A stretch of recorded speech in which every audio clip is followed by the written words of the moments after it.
hello, everyone, and welcome to Poetry and Perspective with Placide. I can see that my internet is already wanting to give me trouble, but not today, okay?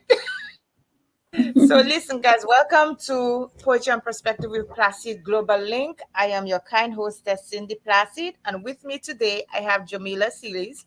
And today, we are going to be discussing one of the first of our many segments on grief and loss, okay? Going to be one of the first of our many segments on grief and loss. Okay. So let me get to Facebook and let me see what Facebook is going to tell me because I have to get my viewers on Facebook. So let me see. Yes. Okay. Mhm. Yes.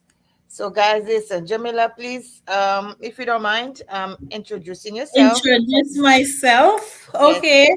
Mhm. Hi, everyone. I think most people would know me by now because I'm coming back again as the second time.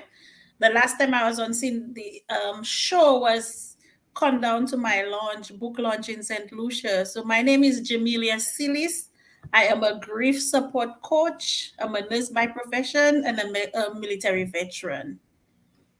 Sound awesome. She got many things I need for bed. So what are we going to talk about today, darling? We're just gonna talk about grief. Yes, I know a lot of people are going through grief. Okay, a lot of people, most people we know have lost a loved one, and I think one of the things that people is difficult for people is that first of all they don't know what to say to the person, and they don't know how to handle the grief. Okay, so could you tell us what was your experience like? I know you lost a lot of people like I did.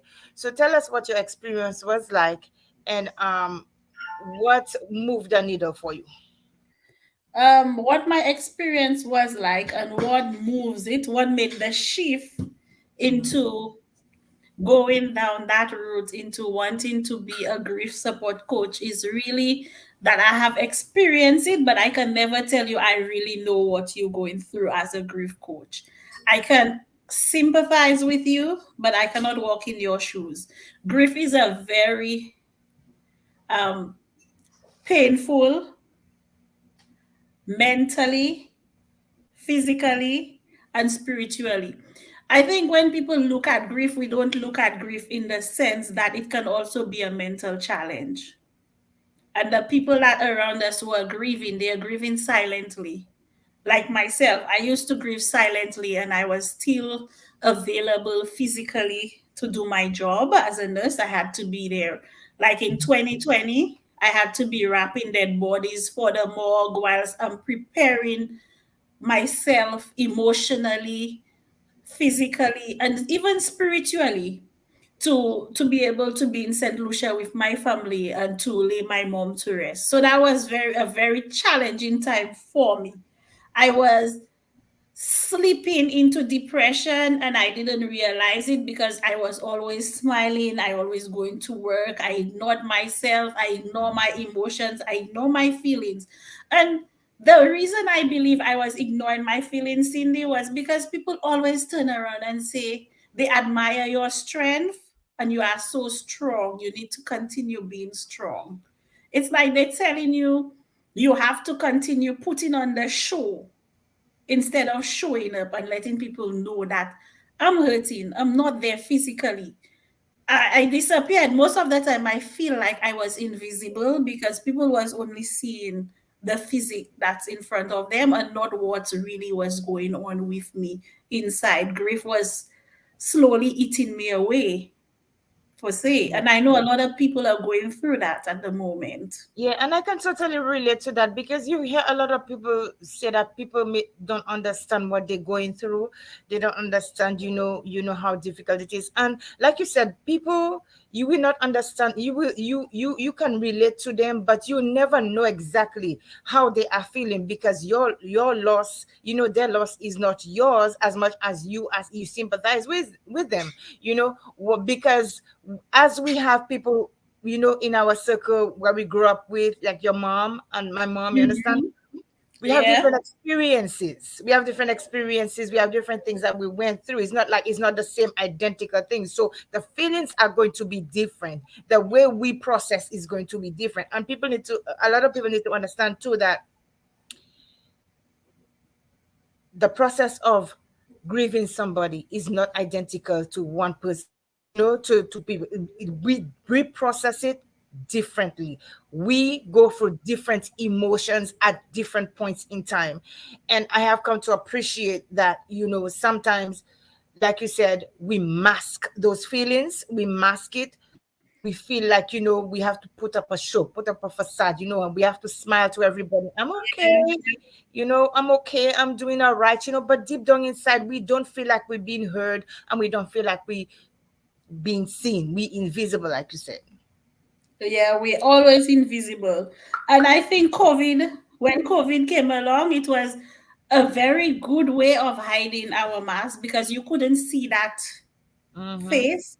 You couldn't see the line, or you couldn't see my jawbone. So you cannot tell whether I'm smiling or whether I was hurting. So Mm-hmm. those facial expressions that was so visible became invisible to the Mm-hmm. naked eyes because we have it covered. And being brave, trying to be brave, trying to be strong, trying to be there for my patient's family as well as my family. I put myself last, and I not until I started writing my book, letting Mm-hmm. the pain out, learning to release from grief and loss, that I realized I had to take self-care, make yourself a priority in your Mm-hmm. grieving process. Because if you're not a priority in your grieving process, you're no good to anybody, you know, Exactly. because they can't see. They don't see your vulnerability. They Mm-hmm. don't see you as a person. They only seeing you carrying on, doing the job, and constantly saying that you are strong, but yet you're not. You are breaking down inside. Yes, And and it's amazing too, because people keep telling you, you're the strongest person that I know. And yes, you know that you are strong. But when does the strong person need help? When does the strong person get to a point where they are not strong anymore? Are they even allowed to show their vulnerability and to show that soft side of them, where they are allowed to grieve in a proper way and to cry and to do whatever they need to do when it comes to grief? I we don't. And as a matter of fact, the person, even to the viewers who's listening right now, Cindy, they don't know. People, we have to just admit, I don't know what to tell you in this vulnerable time, in this difficult situation. But sometimes we try to say something because we feel like if we stay silent, um our friend, our colleague, our family member do not understand, will feel like that we are not supportive. And Mm-hmm. in that time is the same time where you shoot yourself in the mouth and you say something at that moment that you just say it and you didn't realize the impact that it had on the person. Telling somebody to be strong, you're telling the person to forget about the grief that they're experiencing. You're telling them that what they're going through right now, it shouldn't be it's, you need to be strong. You shouldn't, you cannot make people see your vulnerable side, your weak side, you know. So, as a grief counselor, what would you advise somebody to say, if somebody lost a loved one? Just give us, I know you have your book is going to be coming out soon. You're just going to be dealing with that. But give just little nuggets of what would you say, what are some of the things you would, instead of telling somebody, be strong. Because at that point, the person don't need to be strong because they are at a loss. You understand? They lost their loved one and they are grieving. So what would you tell somebody? You went to the person and the person lost a family member. What would the first thing you would advise someone to say to them? I would not advise somebody to say anything. The thing that stayed with me the most, Cindy, was when I lost my sister in 2016. Mm-hmm. And then I've got this friend in the UK called Marcia. And then the moment I text Marcia and said to Marcia, Marcia, I lost my sister. And my sister just died. By the time I got home, Marcia was already there with a bunch of flowers and food. And then she was there with another, two other friends of mine, and they came Mm. and they brought the food, and they just sat there with me on the sofa, and that was the best thing Cindy they ever did. They just sat there, they brought the food, and they just allow me to just sit there, speak to them, and allow my tears to flow. Silence is golden when you just sit and you do. You know the phrase that says action speaks louder than words? Not at that point. Not at that time. That- so Not at at that that time. not and at that time, actions, words become louder because Mm. people want to say something. They want to say, "Oh, I'm so sorry for your loss. I'm so sorry that you're going through this. I know exactly what you're feeling at that moment." And those are the worst thing to ever say. Although it might feel right to you at the time, it's not what we want to know. You might And come I and think I have found that the best thing, like you said, is just come and just be there with the person. Sometimes you don't need to say anything at all. Just be there with Mhm. that person, and just stay there and allow that person to open up to you, let them tell you. You don't have to ask, how are you feeling? Because for me, you ask me how I'm feeling, I'm crying an ocean. I will not be able to say nothing to you. You understand? So just allow them to be themselves. Even if they don't want to talk, just hold them, hug them. You understand? Even if sometimes at that point, sometimes people don't even want you to touch them. Some people, they don't want you to touch them. They just want to know that somebody is there, and you Mhm. can just be there for that person. Yeah, you just need somebody. You just need the presence. A presence Mhm. of somebody is better than they telling you their own story that I've been there. I know Mhm. exactly how you feel. You knowing how I feel in that moment, you doesn't really know exactly how I'm feeling because every grief situation is different. But Mhm. I understand that as a loved one, watching your loved ones go through grief, you want to say something. Yes. And Yes. what I feel I didn't do as the griever, I should have taken people on some offers because someone would say, let's go for a walk or let's go for a meal. But even if you don't want to eat, you just go out and just come out of the surrounding in the house because being in the house, in the environment, makes you more depressed. It makes you feel more down. You Mhm. turn around and you think, you your mother would have been in this place sitting. She would be at the stove cooking, and sometimes you just need to take yourself out of the environment at time and Yes. take people on the offer. If somebody offers to come and bring you food, take the food. I think Mhm. that's where I went wrong. I didn't take people on some of their offers, and I thought I could have done it alone. Mhm. Another thing, don't ask the person how it happens. What happens? You know, when somebody die, we like to come forward and say, "What happened?" And I'm leaving that everybody that asks me what happened, I'm telling them again and again. You But reliving it.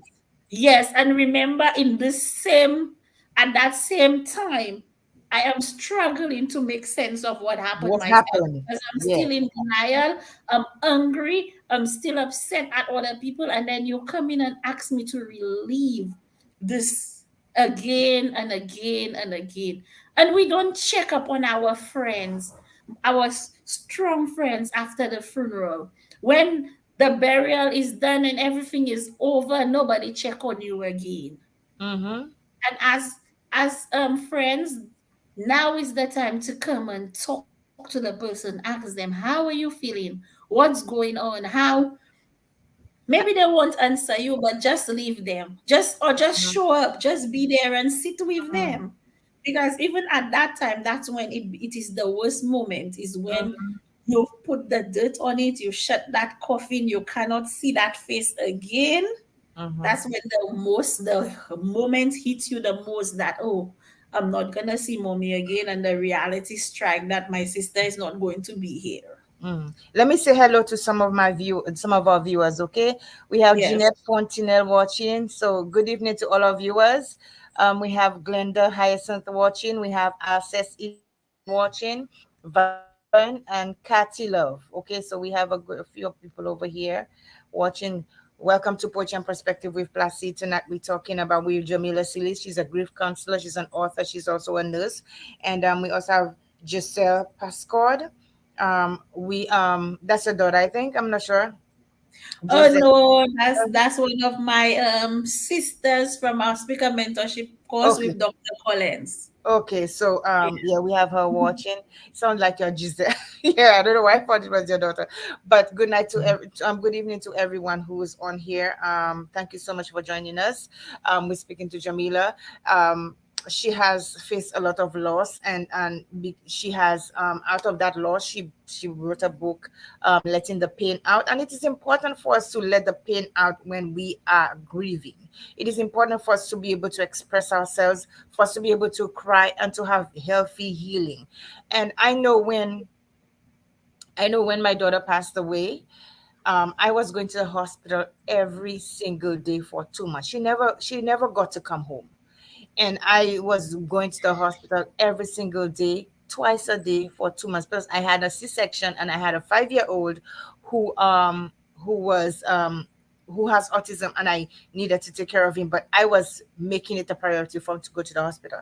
And although she never got to come home, but when I after she passed, I just locked myself in a cocoon. I locked myself in that room, and then I didn't want to have the company of no one. I didn't want to be among people. I just didn't. And it was difficult for me to be in the room where I had her crib up, where I had a crib up, where all the things I was ready for her to come home, and she did not come home. And it was hard for me for people to ask me, Cindy, how are you? It was hard for me them to ask you, how are you feeling today? It was hard for me to hear, you know, do you need anything? Everything everybody told me, it was like pertaining to that loss. It Yeah. triggered tears. It triggered heartbreak. It brought back everything. So I was going to ask you that question, but it was Kathy asked a question. How do you tell someone in a nice way that I don't want to talk about it? Um, I think it's kind of hard to, you might, they might feel that we are being rude if we say we don't want to talk about it. But sometimes you can just say to them, at this moment, I don't think I'm in the right space of mind to talk about it. But maybe later, when I'm feeling much better, I can tell you. But right now, I'm not in the right space of mind to speak about it. And I think if we tell people that now, we're not in the right space of mind to speak about something, they should understand that because Mhm. I don't want to talk about it. And it may take a minute for you to be able to talk about it. Yeah. It It may might take a take minute. Oh, forever thank you. because it might take a minute to want to talk about it. It might take forever to talk about it, but it might take you to the place when you become comfortable to Hmm. speak about it. And that is how you must also know when to those feelings are coming, and when you're in a state of grief, you must know what triggers your emotions, what triggers guilt, what triggers anger, Hmm. and shock. Because sometimes guilt will creep in, especially if you know something was coming up and the person was supposed to do that with you, Hmm. and the person wasn't there. We were planning for my mom to come over when Mila graduation, but she Hmm. never got to come. She Hmm. never had the chance to do that. And I would have loved to probably spend a vacation with my mom, but my mom didn't want to take an aircraft. She always say, "I am not going on an aircraft alone." But we always respect that wishes of hers. But she did promise she would have come for her granddaughter's graduation, but she never got the opportunity to come. And on Mother's Day, I'm not gonna lie, I've written my book, I found my sense of healing. But when Mother's Day came, it triggered it again. It triggers that sense that I haven't got my mom and I cannot say Happy Mother's Day to to her, to that woman who selflessly did everything for us. And Mm-hmm. that time it triggered it. It got me to that sense where I felt really sad, really lonely, really alone, that everybody is able to post their mom and wish them happy Mother's Day. But I didn't get to, I don't have that to tell her anymore. But on the positive side, what I realized was I have my grandmother and I have to make the best of what I've got with her and the moments that I've got left with her. I Mm-hmm. always say make it right with your family members, because when that day comes, you won't be able to say I'm sorry. You won't be able to say I love you. You won't be able to say I forgive you for that thing that you said about me or for that thing that you did to me. You won't, and that will eat up on you because you did not get the chance Yes. to say I'm And sorry. that is totally understandable because I was up here and my mom died. Okay. And I never got to say goodbye. I wasn't at her funeral, although it was on it was aired live, but it was not the Mhm. same. No. And I I have not had closure with that. It is difficult for me because I feel like if I can get to just visit her grave, then it will ease up all the confusion, all the Mm-hmm. pain that I'm holding inside. Not being able to say goodbye, not being able to be there for her when she needed me. And I passed by a cemetery. I remember a friend of mine died last year, and I didn't tell anybody, but it was so difficult for me. I was literally like dying inside, being at a funeral home or being in that graveside, because all I could feel was my mom, because Mm-hmm. I wasn't there, when that part of everything happened. And I've not told anybody, but I have that deep, deep pain inside of me. It's like there's something missing. And until I don't see her grave, I will not be, I will not, as almost like I have not really accepted that she's gone. Like I'm going to go home and I'm going to see her. And, although I cannot get the phone calls anymore, but it is tough. It is. It is always tough. It is tough, no matter what, whether you were expecting the person to die or not. It is tough. We know that death is a natural part of life, but when it happens, it turns our world upside down. As a nurse, I knew I deal with dead bodies every day. I wrap a dead body every single day. I was the one who made the phone calls and said, I think it's time for you to come in. Or I did not have the time to tell them it's time to come in. I had to say, I'm sorry, but your loved ones didn't make it. Mm-hmm. Do you want to come in? And I was the one, when the family comes, I'm the one offering them a cup of tea. I'm the one asking them, what do you need? Can you, they're sitting down, and you're offering them that bit of comfort. You give them that bit of reassurance. They're asking you, were you there in the room when it happens? Did you, was he alone? Those questions they will ask you. Yeah, And and then I find, and when it cutting it short, I find that Mhm, these are some of the questions that I ask about my mom. I know for my brother, the last brother that passed, I saw him on video. I almost literally, I didn't see him take his last breath, but in his mhm, final few minutes, I saw him. But for mom, it wasn't like that. You understand? And I had to ask people questions. How was she? What was it's like you want to know the simplest details of what happened at the same time. And I understand how these people are feeling. At the same time, how are you going to process all of this? How are you going to process all of this? I know I'm talking to you right now about my mom and my, it's like almost like I have a thing on my chest because I like I need to see her for I need to be where she was for me to really come to grips with I've lost her. And like on Mother's Day, when although I celebrate mothers every day, but for me just to see everybody having posting pictures with their mom and saying, Happy Mother's Day and stuff like that. And to know that I cannot even pick up the phone and just to call her and say, Mom, how you doing today? My mom and I had our differences. We didn't have the best of Mhm. relationships, but yes, she was still my mom. And I don't have that close. I don't have it.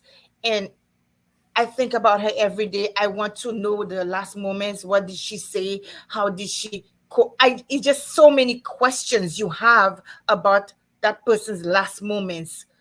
And of when you were not there. Yeah, that I get you. I totally understand where you're coming from, but I do not know exactly the weight of the pain that you're carrying. But as I said, I totally understand because you wanted. I got closure because I got to go home even though after maybe 4 months because mommy died in March and I went home in July, spent 2 weeks in quarantine, and then we laid her to rest in August. So I got closure. I got closure so much so that I was able to perform her last offices. I was able to shower my mom, get her dressed, laid her in her casket, and get her and have her ready for the next day. I was able to do that. I was able to do this beat, this last beat, to make me realize that yes, she's indeed not going to be here anymore with us. And I think that was the part that kind of helped me shift that weight off my shoulder. But also, if you would have asked me about it a year ago, I wouldn't be so comfortable about talking about my loss with you. I Mhm, wouldn't be so confident about telling you that I've been through it.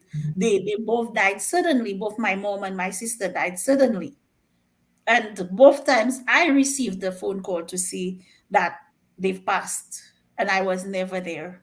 But mhm, I am, as I said, I am familiar with dying, people dying. I'm familiar with seeing dead bodies.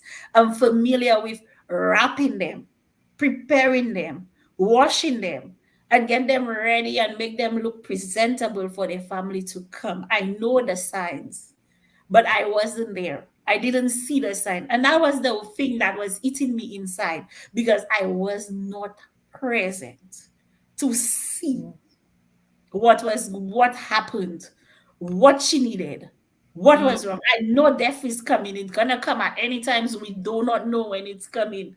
It will mhm, happen. I know that so much so, but when it happens, the knowledge, the experience you've got has was taken out of the window and I became a novice again. I wasn't mhm, an expertise in the things that I knew. mhm, And that was where life was taking me down that drain. And I was still present. I still used to show up, but I was broken. I was mhm, broken so much so that sometimes I would feel like my head space was just empty and nothing was in there. And until I realized that I was going into depression. And the worst thing was, I know a lot of people lost people during the COVID time. And then that's isolation period, that's social distances, that you mhm, couldn't even see your brother, you couldn't see your sister, or know your brother and your sister could come into the same place to help you grieve the loss of that person. That is the difficult time. That yeah. was really a difficult time. And that's why grief is something I hold so dear to my heart. And I know because I've been through it. I know the pain of it, but I do Mhm, not know the people's pain. As I said, I will mhm, keep repeating that I do not know your pain. Your pain is as unique as your DNA, it's as unique as your blood type. It only belongs to you.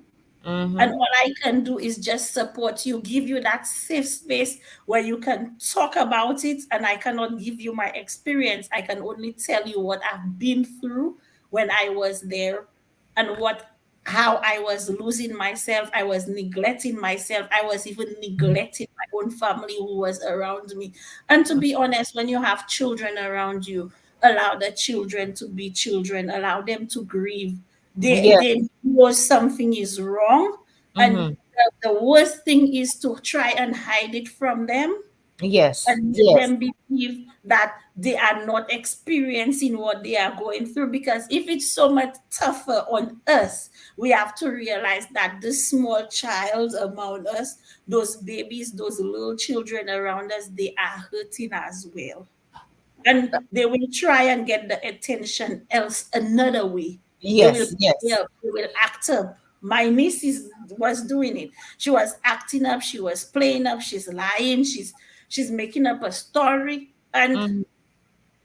basically because we didn't feel like, people say, oh, the children will get over it. No, they also lost that same person too. Mm-hmm. So we Mm-hmm. have to do it. When you're doing it, do it as a family, because everybody went through it together.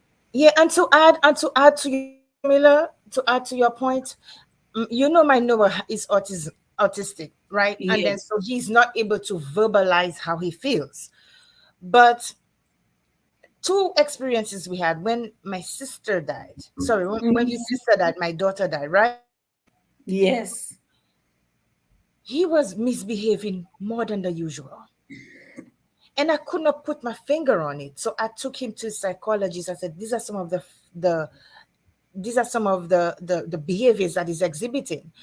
And so she talked to him, she examined him, and then she said, he is grieving as hard as you are because he know he was expecting a sister. He was excited about that sister because he was even touching my stomach. You understand? And just sister. He Ah. would say that little words that we know. And he went to the hospital. He saw his sister at the hospital. He Mhm. held her. She held his finger.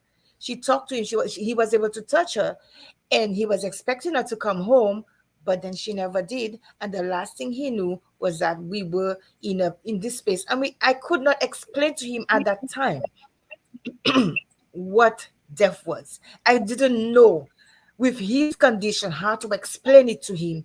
But and eventually I figured out ways, to explain it to him.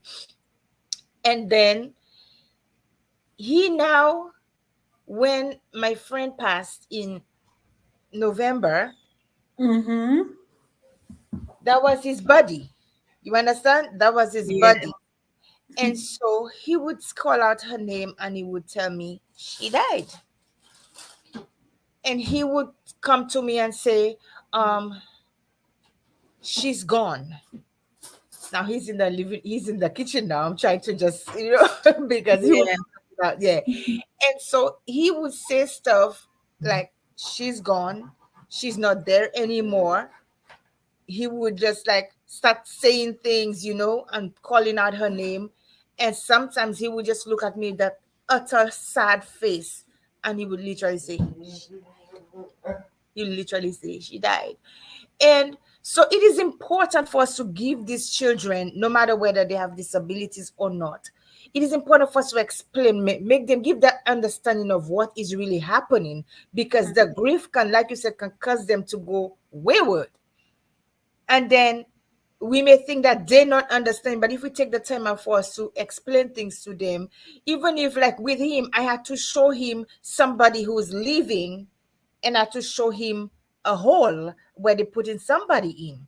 Mm-hmm. And I had to tell him, now mommy is standing, mommy is leaving, but the person's eyes is closed and they're putting him underneath the ground. So that means that person has passed.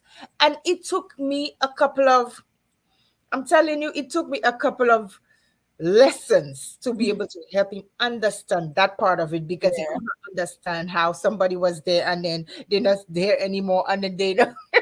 So it's important for us to explain to these children what's going on, because they will understand if we help them understand. Yeah, they will. They knows, children knows more than we give them credit for. Yes. And I feel they know a lot more than we give credit for. So if you have a child and you lost somebody, you lost your partner, you lost their dad or something, it's important to allow them to tell you how they feel. Mm-hmm. Don't shut them out. Don't tell them to go and play, because we knew that a lot of the time, when, especially growing back in the Caribbean, when they used to have wake and people come into the house, the elderly people used to send us and play. Mm-hmm. They didn't used to um you never know a conversation starting about, no, but they don't tell you that the person has died. They Mm-hmm. used to say the person's gone to sleep. Mm-hmm. So what I might look at sleep as is somebody going to sleep for a couple of hours and the person will be awake again. Mm-hmm. But they don't tell you that this person has died and they're not coming back. Sometimes we have to be as plain as we can with the children and those with disabilities around us. Let them understand that this person has died. You're not Mm-hmm. going to see this person again. How are you feeling? What's going on? And they don't, sometimes they don't talk to us. So if they don't want to talk to us, ask them to write it. Ask them Mm-hmm. to draw it. Ask them Mm-hmm. to do a picture of what they're going through. Give them journals. Ask them to journal the experience, how they're feeling today. Because myself today, I was feeling okay. Tomorrow I feel happy, and the next day I'm feeling sad again, because there's no end results when you're grieving. You lose it, you come back. And And Jamila, you know, people need to be educated about these things because, like you said earlier, people will not know what to say to you when a Mhm. family member dies. But one of the worst things that you can tell, and somebody said it to me, and I was outraged. It's 5 years. You get over it. Whew, Yeah, I'm move still feeling the on. emotions. You get over it. Grief, your grief of losing your loved one, you may learn to cope in different ways, but you have, like you said, you have waves. It's gonna come back. There are times, I just feel utterly hopeless. Like I want my daughter here with me. When I see little girls and the hair all comb, I like to comb children hair. I feel that grief comes back. That moment Yeah. of, I would call it my moment of insanity comes back. Mm-hmm. And I'm allowed to have my moments of insanity because death is not death. We were not born to die. We were born Yeah. to live. You understand, to enjoy life. And then, so it is kind of like it is hard when we lose somebody. It is really hard.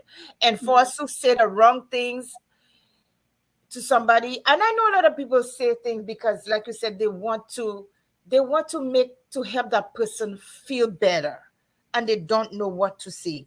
But understand that if you say the wrong thing at the wrong time, it could trigger a lot of bad emotions, a lot of unwanted. It could even bring the person back to a place of depression, especially if they are already beginning to heal. Yeah. Yes. Kathy asked, would you say you are now comfortable talking about your mom? Yes, I'm in that safe space now that I'm comfortable talking about my mother, Mm-hmm. talking about my sister, talking about my uncle, my grandma by my father's side, talking about my godmother, my nenen, talking Mm-hmm. about all of those, my aunt, and all of those who has gone. I am comfortable about talking about them because I went through it. Mm-hmm. I know what people said after, what people were saying is not wasn't true. I know Mm-hmm. that how people expected me to grieve. It Mm-hmm. I had to grieve in my own way. So Mm-hmm. I cannot take on somebody else's way of how they did it. I Mm-hmm. cannot say that I am going to move on. By tomorrow I should be grief free. I still feel it, but I Mm-hmm. am at this place where I am comfortable talking about death, talking about grief.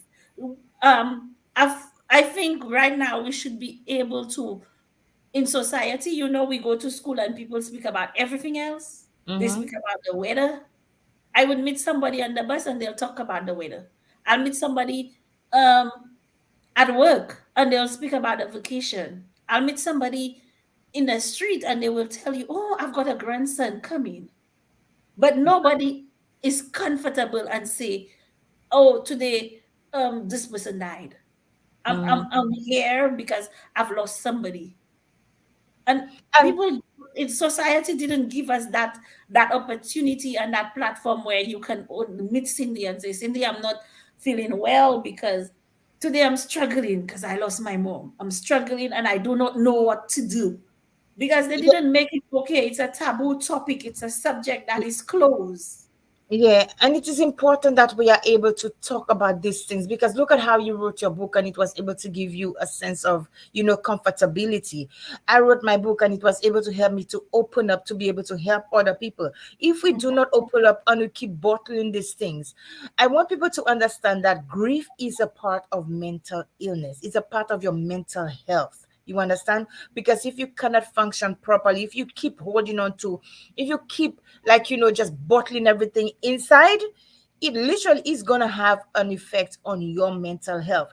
So you have got to be able to, like Jamila said, don't make it a taboo, but find that place of comfortability where you are able to talk about and open up about it and say, "This is how I feel today. Yes, I lost somebody and then I am not doing well today." It's okay not to be okay one day. It's okay to have your moment of where you just want to sit and hold your person's picture and cry. It's okay to want to see a psychologist because you are not feeling that you are, you know that you are getting, day by day, getting better to be able to cope with that grief. We're not going to say that you're going to forget about that person. We're not going to say that the grief is ever going to end, but you get to a place where you are comfortable enough to be able to talk about it and to be able to help other people through their process. Because I believe for me, what it did for me, talking about it and talking about issues, it helped me see that there are people out there with a greater need. You understand? A great need to be able to open up and to just be, like you said, vulnerable, and to talk about it so that they'll know that I am not alone in this. There are other people who have went through this and are facing the similar feelings like I'm feeling, and opening up and helping. And that's why when you came to me and when we talked about this, grief, I said this is just amazing, because people need to know that they have avenues to be able to express themselves. Mhm. Because somebody like me, the how I would cope with it is different than how you'd cope. There are people who turn to the bottle to drinking. Like my brother didn't used to drink, but he's constantly drinking. Um, there are people who would stay there and they become suicidal because And that's what they want and to be that's with that person. They want to and that's take what their life. and that's what happened to me. I just did not take drugs. You understand? Everything you could think of that could help me. You Mhm. understand? Deal with that, cope with that grief. It's Richie said, "Talk to me nice. I'm in the house." Hi, Richie. Richie like this now. Yeah, but I was drinking like crazy. And when the wine did not do it for me, I turned to hard liquor. Hard liquor. You understand? And then I Mhm. wanted to die. I tried to take my life a couple of times. And it was just, I had to get to that point where I had to want to help myself cope, to get to that space of mind where I can talk. You understand?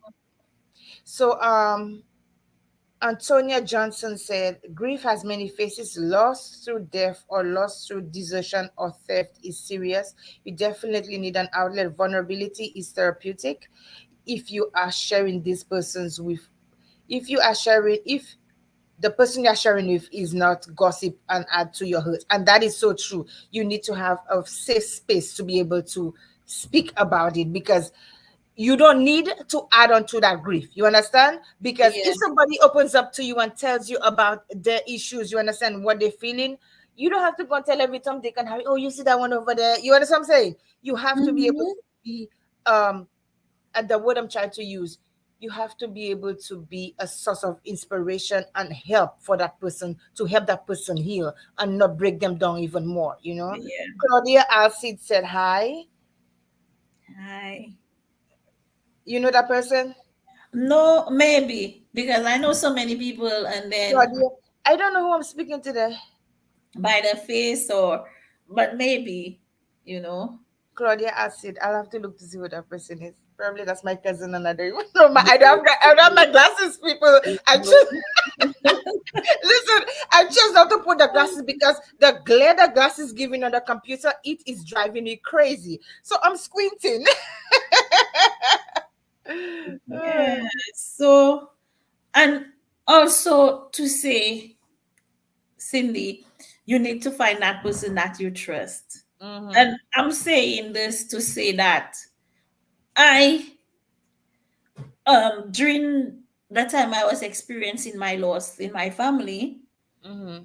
I am a Christian. I'm a strong believer in God. But at Mm-hmm. that time, even my faith was failing me. And I was starting to question whether I am being punished for something that I was doing wrong, whether I wasn't serving God right in the same place. And I was going to church every day and I was lonely in the church because I did not want to open up and tell people that I'm starting to doubt my faith because I did not want to be judged, you know? And when you're going through grief and loss of anything, loss of a job, loss of your body parts, through diseases, when you're going through these kind of things, you feel so like you want to question the world. You want to question, why is this happening to me? Why am I the one? Why was I chosen to go through this thing? And And you let don't me want to just tell people. without cutting you short, I want people to understand grief. When grief is not just you losing somebody, okay? That is not the only person. That's okay. That is not the only way that people get have grief. You grief and loss can be brought about by a loss of yeah, you're right, Richie. When you're at your lowest, that's when the devil comes out. You grief can come about losing your job, losing a significant other. You can have grief when you're going through domestic violence. You can have grief when the economy breaks down. You lost your employment. There's so many facets to grief, because a lot of things can bring us grief. Any kind of loss can bring us grief. I understand what you're saying, Jamila. You know why? Because you started to doubt me. I asked God the question, why? Why would you allow this to happen to me? I've been I was angry with God. I only have one little girl. Why you allow her to die? And then my mom died. I can't go see her. Why are you allowing these things to happen to me? Why me? You understand? I did ask him some questions. I was mad at him. I was. So it's a one-way conversation at that time. Huh? Yes. You are talking and nobody's answering you. You're Hmm. talking to God, you're asking the question, why? Why? Why did my sister die and leave a 2-year-old, leave a 6 months old baby? Why? Hmm. And you look around and you say, there are people who don't even care. But then my lesson that I've learned, Cindy, is I had to go through it for a purpose. God Hmm. had a greater plan because if I didn't go through it, I wouldn't become an author of the book, letting the pain out, Hmm. learning to release from grief and loss. I Yes. wouldn't find that this was what God wants me to do, to be a grief support coach. I Hmm. wouldn't find the purpose that He had in the world for me. So Hmm. sometimes God has to put us through the hardship of life, the Hmm. challenges where you reach breaking point. Hmm. You almost broken, crumbled, but yet he takes you back together. This God is amazing. He just Hmm. takes everything back together and put Hmm. us and mold that clay and fix Hmm. it so that Absolutely. you too can help somebody fix their brokenness. And Mm-hmm. I realized that I was broken for a purpose. God Mm-hmm. had to take me through that journey. I had to ride the wave of grief, all the emotions that come with it, in order to be able to stand strong Absolutely. and with my back against the wall and tell people, this is my story. It's up to you to take what you want from it. But after I tell you my story, I hope you've learned a lesson from what I'm sharing with you. Mm-hmm. And it And can prove as a source of encouragement and empowerment to that person who's listening to the story. It can be, yes, and that's what we want. We want people to be empowered. We want them to be inspired to say, okay, yes, we've been through this, but we are taking steps to help heal. And in that process of healing, we are paying it forward by helping others, to understand the grief cycle and what it is about. Jamila, you are such an amazing woman. Mm-hmm. the grief cycle. When I was in nursing school, I learned about the stages of grief. And Mm-hmm. I can tell you, I had to go through it myself to Mm-hmm. prove that the stages of grief does not exist.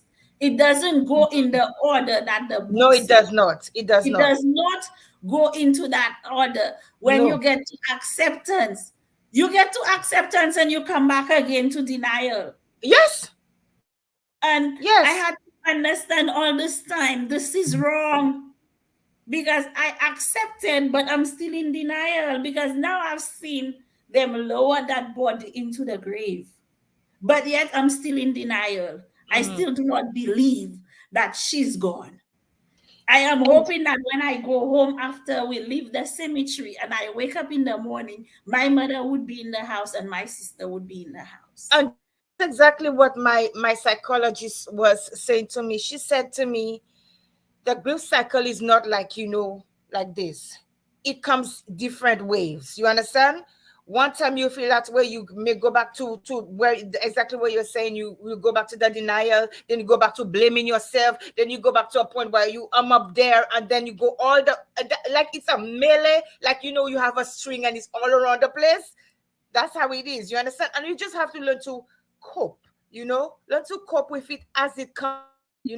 Don't try to say, okay, well, I'm in denial today. Tomorrow I'm gonna be okay. No, Yeah, tomorrow the guilt will hit you, pa. a lot of people are guilty grieving, Mhm, Cindy, in the world today. Look at the series of shooting that was mhm, going on in St. Lucia, in mhm, Viewfort. And a mother didn't expect that I'm gonna wake up today and somebody takes the life of my son. mhm, You know, a child didn't expect that somebody will come from and my mom would be dying that way. yeah. And a lot of the time, this guilty grieving is something that's going to really eat us up because sometimes you're thinking it's your fault. Mhm, If it wasn't me, if I didn't get into the wrong crowd, my parents would be here today. mhm, If you keep thinking that I am to be blamed.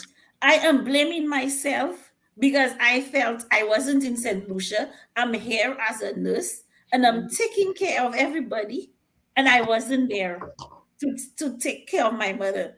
To maybe I would have done something different, but mhm, when I look at it, probably there was nothing I could have done differently that probably would have made her still be here today. but still that feeling and that thought doesn't go away. Is there something I could have done? you know I, Yes. I think about that a lot. Probably if I was home, most probably I'd be able to, take care of my mom better. I'd be able to help her. I think of a lot of things, but Jamila, we can go on and on and on and on this topic. This And is a I'm getting, big topic. yeah, great feedback from people. Richie said, God allow, oh, where was I? Richie said, God allow you to battle so you can be stronger. And because sometimes you buy a lottery ticket and ask God to help you win. When you lose, you don't feel bad just because God don't want you to be rich. So you understand the value of money. So God allow things to happen so that you may understand Him more. That this is a loving God and He doesn't just give handouts. He's not a footman truck. Oh my gosh, he's not, he's not a footman truck. God helps those who help themselves. And Mm-hmm. God allows things to happen for a reason, reasons way beyond our comprehension. Centuries before things happen, before we are born, God sees it. You understand? He knows, very firm Yes. what is going to happen. So, you know, but still, whether or not we are strong in our faith, whether or not we are Christians, whether or not we believe in God, death does not have friends. Death does not Nope. care if you have plenty money. It doesn't care if you have little money. It doesn't care if you are male, female. It doesn't care. It does strike when it's ready to strike, and there's nothing we can do about it. There is nothing. Nothing you can do. Mm. The richest person cannot avoid death. The poorest person cannot avoid death. Nope. And the young, the old, the in between, we're still going to die. People die even before they make their grand entrance into the world. Mm-hmm. Um, there are miscarriages happened even before that child even know that they were going to be here. Yes. So that's a life that's been lost. That's another thing that people don't see, that Mm. somebody, a mother who's lost a child, and they will turn around. I've got a friend who Mm. used to have a series of miscarriage, and people used to tell her, "You're still young." But we have to understand that she was making preparation to For a life. welcome somebody into the Mm-hmm. world, to welcome a son, a daughter. Um, some mothers see that child, you hold them, and then only for them not to be here the next day. So Mm-hmm. death comes at any point of the life cycle. As you're saying that, I'm feeling cold because I just every time we talk about death, and it's much better for me now to be able to talk about it because I've I mean that's in that space that I can talk about a lot of things, but just to be able to I watched my daughter die. I watched her take a last breath, and that was a little person that I so wanted in my life, you understand? So Mm-hmm. these are things that we need to talk about. These are things that we need to discuss. These are things that we need to help people understand, help people to come to a place where they can cope better. They can cope better. And next, we'll be back here in the next. I know we it's about 1 hour, and I have another show tonight. Believe it. So we're not gonna give her too much, but next week we are next 2 weeks, right, Jamila? Yeah, next 2 weeks, every Next 2 weeks, Friday, every two every Fridays. two Yes. we are going to be talking about grief and loss and other, maybe talk about this. So when is next week? Friday the 16th, of June. Oh my gosh, that's the day before my daughter was born. That's the day before her birthday. So Oh dear. yes, so Oh, she was born the June 17th. So we are going to be back here on the 17th talking about grief and loss. And I give Jermila, as a grief counselor, she's going to give you a lot of tidbits on little she call it little nuggets on how to be able to cope with the grief and the loss of losing someone that you love in death. Guys, it has been a pleasure. It is 6:06. Make sure put it on your calendar. June 16th at 5 p.m. Eastern Standard Time, 10 p.m. GM time. European Okay, time. the European time. Join Yeah. us for another segment of how we gonna call our segment? Grief support. Brief, brief nuggets. Well, if people have questions and they want to send it prior so that Mhm. we knows, and then we can address those questions as well Yes. as best as we can. We can address those questions. And they For are also posing questions on as the the group. life goes on. Yes. Yes. Yes, so As the life goes on. So y'all we can can Yes, so y'all can send it beforehand, or you could go Send ahead it whilst it goes as through. we go. I think it's exciting. As we go through, you could hear the different questions that people come up with, because certain things Yes. that they say may help them too. But I am thank you, my viewers, for being here. um, Thank you all for joining us. It's 6:07, and I want to thank you, Jamila, for coming on here. I believe this is gonna be a very good topic for us to be able to help other people come to terms with their loss, and Mhm. to handle grief a little bit, because a lot of people are not handling grief and loss of a loved one. They are not. Like you said, people are turning to alcohol, people are turning to drugs, people are turning to um sex, people are turning to all kinds of craziness. You understand? Well, the sex part is not bad, if you're not doing it with the wrong. We don't normalize it. So we're hoping that this platform would help us Yes. normalize talking about death, talking about grief. Because right now, as we're talking, every 2 seconds they say persons died in the world, two Yes. people or more died. Yes. So people are dying every second, and we know that.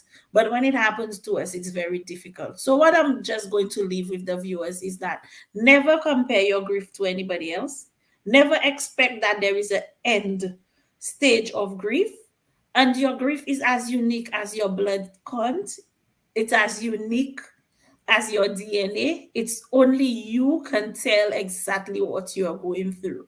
Mhm. Nobody, no two grieving experience is the same. I might have gone through it, but I do not know exactly how you are feeling in that moment. So never look at me because, say, Jamelia had five and she went through it, and I've only got one and I'm struggling. No, no, no. Don't compare yourself with me. Don't compare yourself with Cindy, because we all go through grief differently and our experience with grief will be different. So Absolutely. until next time, viewers, we'll see you Okay. and we'll Have talk a to good you night. And next remember, it is okay not to be time. okay. It is okay not to be okay. Mental health and mental is real. Talk to somebody.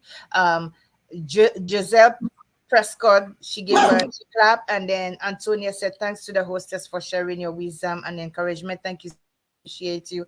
And your daughter Neela Sealys says, "Well done, mom." Oh, that's so Oh, sweet. thank you, babe. All right, have a good night, everybody. I'll see you all at 8 o'clock. We have a special guest tonight to talk. So join in, okay? Have until next time. In 2 hours for me. I'll see you all soon. Bye bye. Bye, Bye-bye. Camila. Bye.